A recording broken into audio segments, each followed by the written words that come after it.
have you. Who persuaded them? But to harass our people. Those who are, of course, some of them paid, because when they rioted on the 18th of November, 2020, Kassim Lumumba here, the Minister of ICT is here. She came in Karamoja, she was shaking. People are rioting in Karamoja. What are they doing? They are attacking people. So you keep quiet. They will lose appetite for attacking them. She's here. She can be a witness. Gusirika. They will stop. But the arrested opposition lawbreakers may not get bail because they threaten the security of the witnesses. Because some people have been saying, you give these people bail, give them bail. Yes, but because they are not Democrats, when we release them, they attack the witnesses. You cannot have democracy without people with the spirit of democracy, with fascists.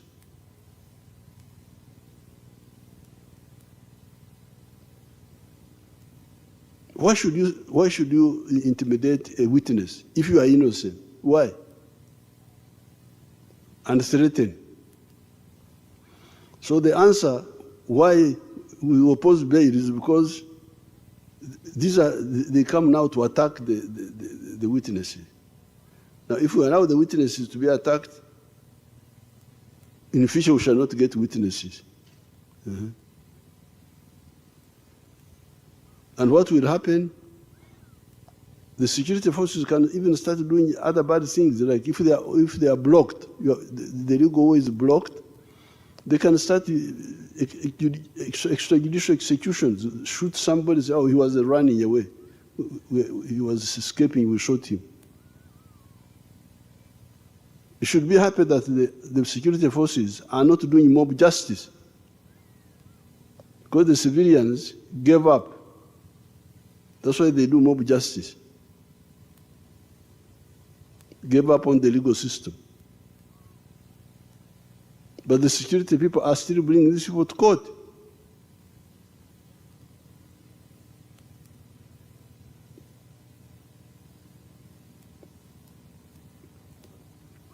The arrested opposition lawbreakers may not get bail because they threaten the security of the witnesses. It is this undemocratic culture of some of the opposition elements that has been provoking the security forces to fill these gaps. Therefore, what the security forces have been doing recently is not a regression in the fight for freedom, because that's what the Inter-Religious Council were worried about. They thought that Tudaye Mabega, it is not a regression at all.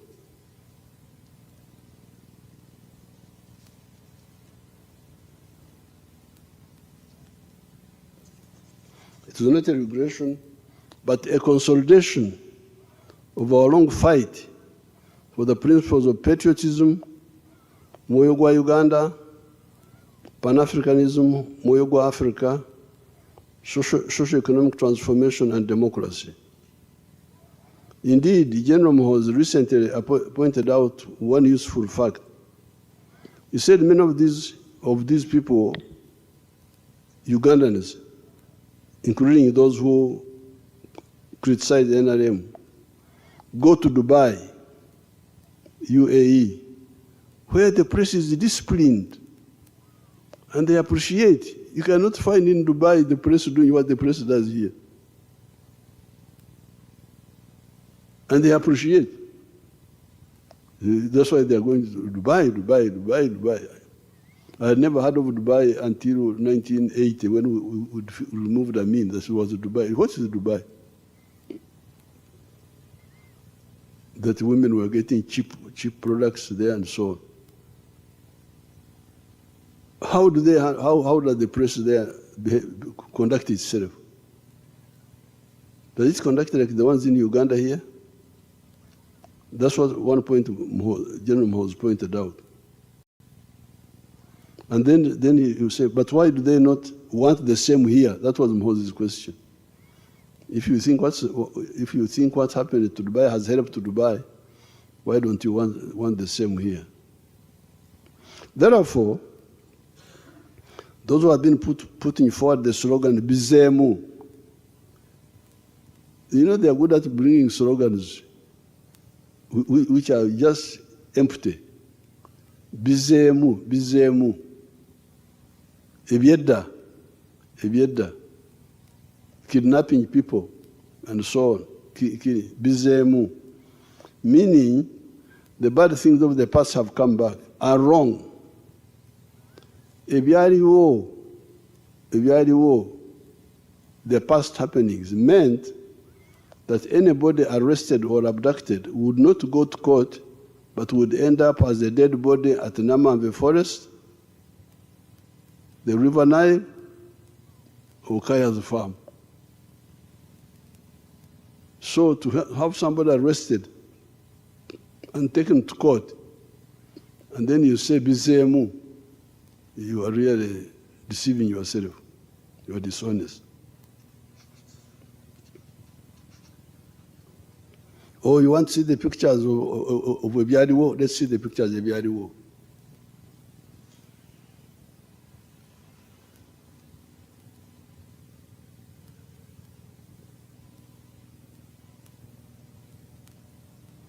Bring the bones properly. Bring the Obwango, the skulls. Bring them in the center of the picture. Freeze there, freeze there. Go back a bit. Go back a bit.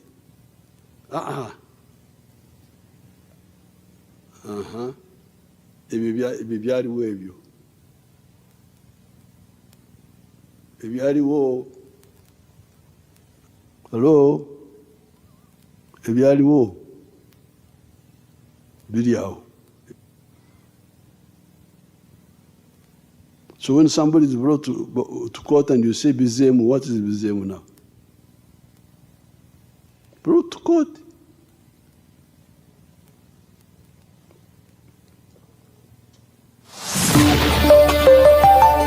Oli a KRC TV, Omutima gwa Toro.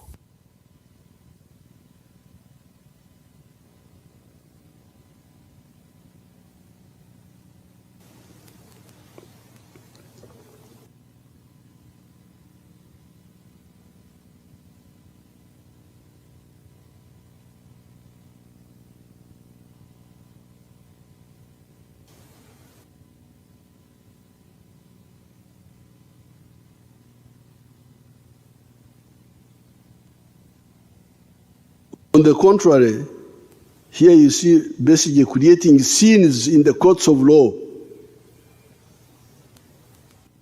See basically creating scenes. It's like a theater.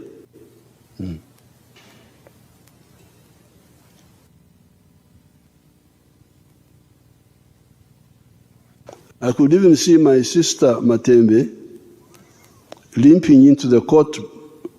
When she was coming in court, she came limping. I was worried, but forgot to limp.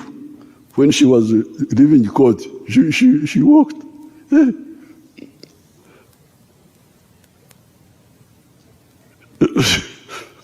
She had forgotten to repeat the scene. I saw the video. Therefore, those who want to know the truth, wait for the trials of the accused people. That's what you should do. You should all be demanding abantu mbalete mu kooti tuwulire amazima. Omulimba ali ludda wa? That should be the demand. Nantagambwako tembakwatako. Prison, I was in prison 8 times in Tanzania. There is no prison of Tanzania which I don't know. 8 times. Bukoba 3 times. Mwanza, Tabora, Central Police. I was in those prisons for nothing. Because there are people who were against us. Although Mwalimu was supporting us, there were people who were against us. If you arrest me for nothing, I will prove my case.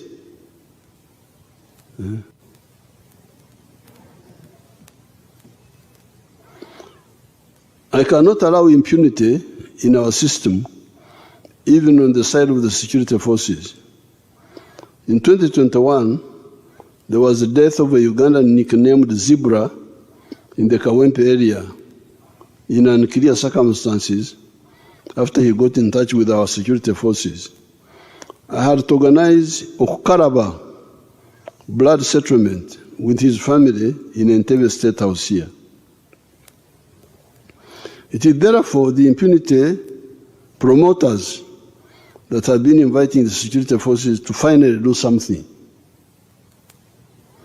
It is the security forces that die to keep peace in Uganda and in our turbulent region. If the security forces give their lives to keep peace in the country, why can't some of the political actors give up their egos and greed to make a contribution to that peace? Because the security people die. They give their lives in situations created by all these people. It is therefore, in order for us to insist on full accountability and no impunity for our words or our actions, you must be accountable for your words and for your actions, full accountable. I hope these comments have illuminated what the gaps were and why the limited supportive actions of the security forces to the rule of law in the country. Once we have known the why and the what, then there is the issue of the how. The how.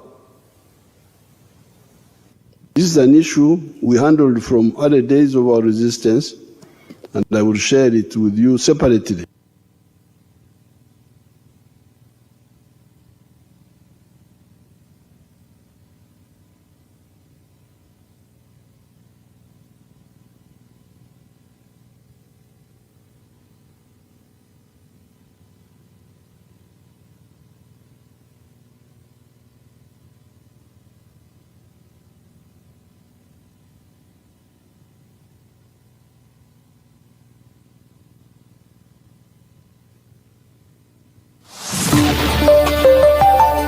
Oli a KRC TV Omutima gwa Toro.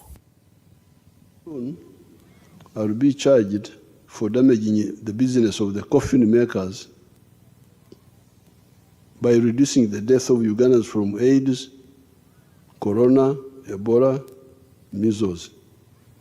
The coffin makers are going to say, you have spoiled our business. People are not dying enough. You have stopped people from dying from AIDS. You have stopped people from dying from Ebola. Corona killed a few people. You are damaging our business. Business of making coffins.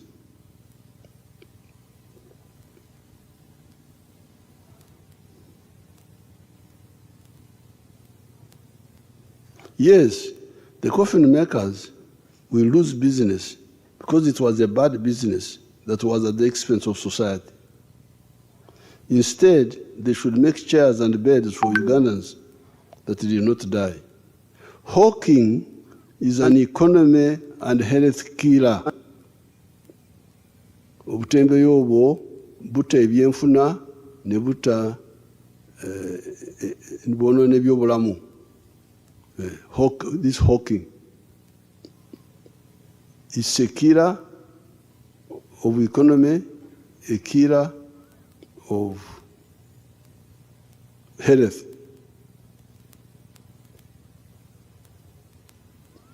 It kills the economy by denying the users of the shops and the markets Business, because customers buy from the hawkers who do not pay tax, because they are not identifiable. They are not identifiable. They do not pay rent. The people in the shops are paying rent. They are paying taxes. These ones are selling without paying tax, without paying rent. What sort of economy is that?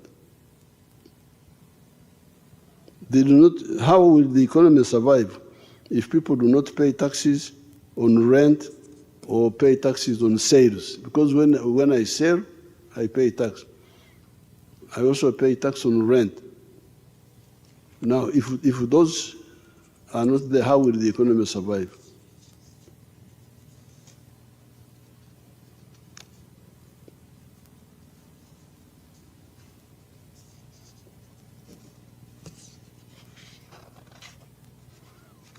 On the issue of health, having products exposed to the atmosphere, including food, is very dangerous.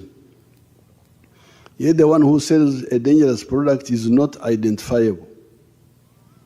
Then there's the issue of blocking pedestrians from using the sidewalks and forcing them to compete with the cars and the bodabodas on the narrow roads. This means accidents, road jams, etc. Selling must be in shops, markets, or supermarkets. Even there, you must be registered so that you are accountable for what you sell and you also pay tax. The local governments should look into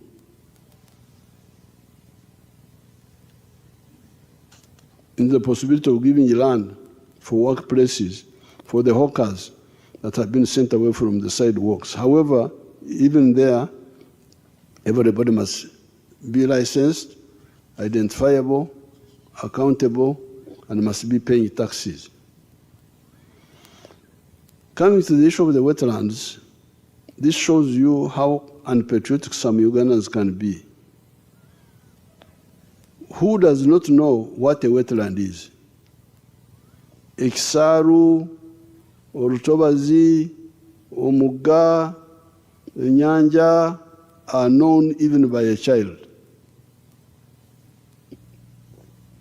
You don't have to be an NEMA expert. You just need to be a Ugandan. You know what is all these things. Ekisaaru, Omugga, Orutobazi, you know, our people know. Nobody can say that I came to the wetland without knowing that it was a wetland, because the features are unmistakable. Water, ebigugu, Cyperium latifolia, ebitogo, etc. Ever since 1986, we have been telling you about the forests, the wetlands. Yet, except for the Busoga, Bukedde, and Kigezi areas, most of the swamps in other parts of Uganda were not encroached on. Mabera forest had been encroached on by the population because Idi Amin had told them that forests had no value. When we came into government, we chased all the encroachers, and Mabera forest came back.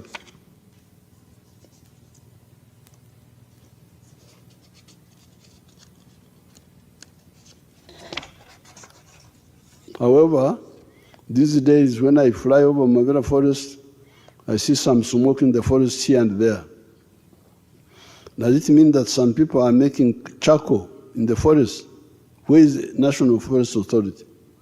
Where are the chiefs of the surrounding administrative units? They will have to answer. With Busoga, Bukedde, and Kigezi, I have been trying to build up a fund to compensate the people in the swamps by shifting them to fish farming and to other enterprises, because it was the colonial government that misled our people into those swamps, saying that it had been done in Holland 700 to 900 millimeters, yet they are on the same latitude. I would have explained these points, but I'm rushing because I'm told that you are dying to go and watch World Cup, and I'm not World Cup. So I'm rushing. I would have explained more. Because they may cut me off that I'm not World Cup. The answer, why Karamoja gets less rain than West Nile? The answer, the swamps in South Sudan and Congo. Why does Karangara get 2,000 to 2,090 millimeters of rain per year? The answer, the water of Lake Victoria that evaporates and reinforces the moisture from the oceans. Who then has a right to ruin our heritage of this abundance of water and our future? There are those who say that they were allowed by government authorities to ruin the wetlands. Did those who allowed them do so rationally and illegally? We shall study those excuses and decide on the way forward for those mistake makers. However, the operation to restore the wetlands and protect our natural forests will continue. I appeal to the Ugandans to participate in the NRM Barazas for the LC1s and the Women Councils on the 10th of July, 2026.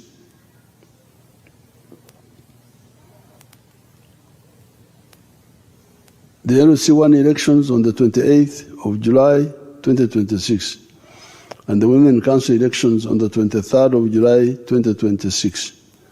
The NM Secretary should repeat these dates so that people know them and participate. Ugandans, I'm hearing of the corruption in the health centers, in the PDM etc. The medicines for those problems are two. One, report the corruption to a government official or a religious leader or anybody who you think will bring it up, take up the matter. Action will be taken. Secondly, use the LC1's elections and the Women Council elections to elect leaders that will fight corruption. Corrupt people are easy to defeat. Just report them. May God bless Uganda and Africa. Go for the World Cup. Thank you very much. I am in time.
Okay, people.